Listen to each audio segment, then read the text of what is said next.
جو aspiring countries ہیں وہ بھی اب کہتے ہیں کہ جی اگر وہاں پہ وائلیشنز ہو سکتی ہیں تو ہم کیوں نہیں کر سکتے. اب جب اس قسم کی جو توجیحات آنی شروع ہوئی ہیں تو اس کو ہیومن رائٹس ایکٹیوسٹ کیسے دیکھتے ہیں؟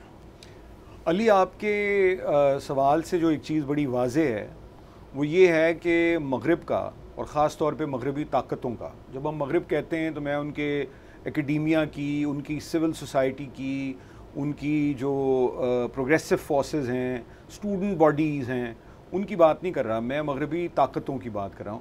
ان کا اول دن سے دوہرا معیار ہے، اور ظاہر ہے کہ جو پھر باقی ملک ہیں جو ان کی ایک طرح سے اتباع کرتے ہیں اور وہاں سے سیکھتے ہیں اور دیکھتے ہیں، کیونکہ ریاست سے، اقتدار سے بہت کچھ سیکھتا ہے.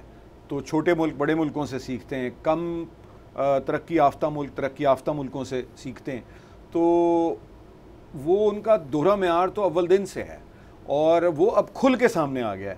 تو یوکرین کی جنگ میں ان کو انسانی حقوق کی پامالی نظر آ رہی ہے، حالانکہ وہ جنگ ہو رہی ہے دو ملکوں کے درمیان. بے شک جنگ بذات خود ایک کرائم ہے، جرم ہے.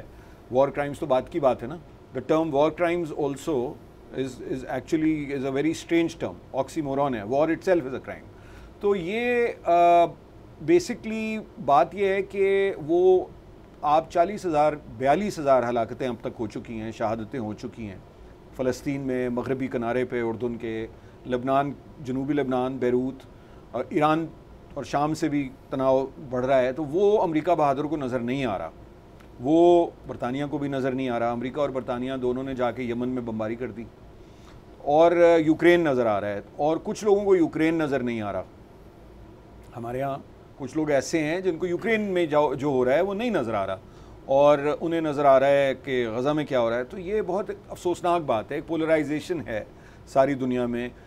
کسی حد تک وہ نظریاتی ہے، مگر نظریاتی سے کہیں زیادہ وہ طاقت کا، کیونکہ ساری دنیا میں اب ہے تو سرمایہ دارانہ نظام ہی نا، بے شک وہ چین ہی کیوں نہ ہو، اسٹیٹ کنٹرولڈ ہے لیکن ہے تو کیپٹلزم.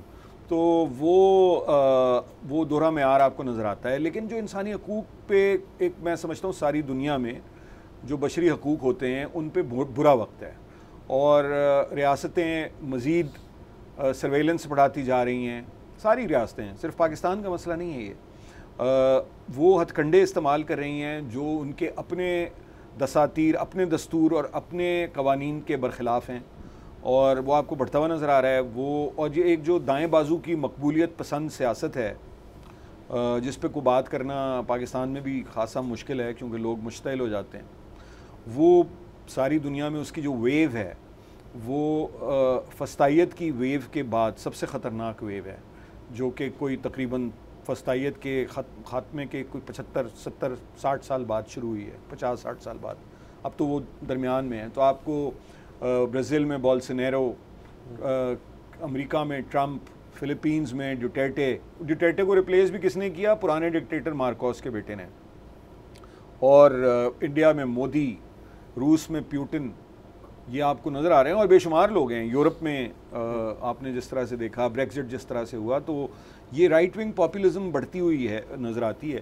اور ہمارے یہاں بھی ہم نے اس کا ایکسپیرینس دیکھا ہے اور ابھی بھی کر رہے ہیں کہ ایک دائیں بازو کی مقبولیت پسند سیاست جس میں مسوجنسٹک ٹائپ کے، ریسسٹ ٹائپ کی جو کی جو لینگویج ہے، جو ہیٹ مانگرنگ ہے، اس کی واپسی ہوئی ہے.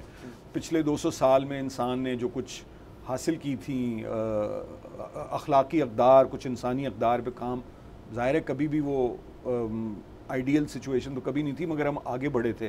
تو اس کو ایک پش بیک ہے ساری دنیا میں. سبسکرائب کریں اور بیل دبائیں تاکہ کوئی خبر رہ نہ جائے.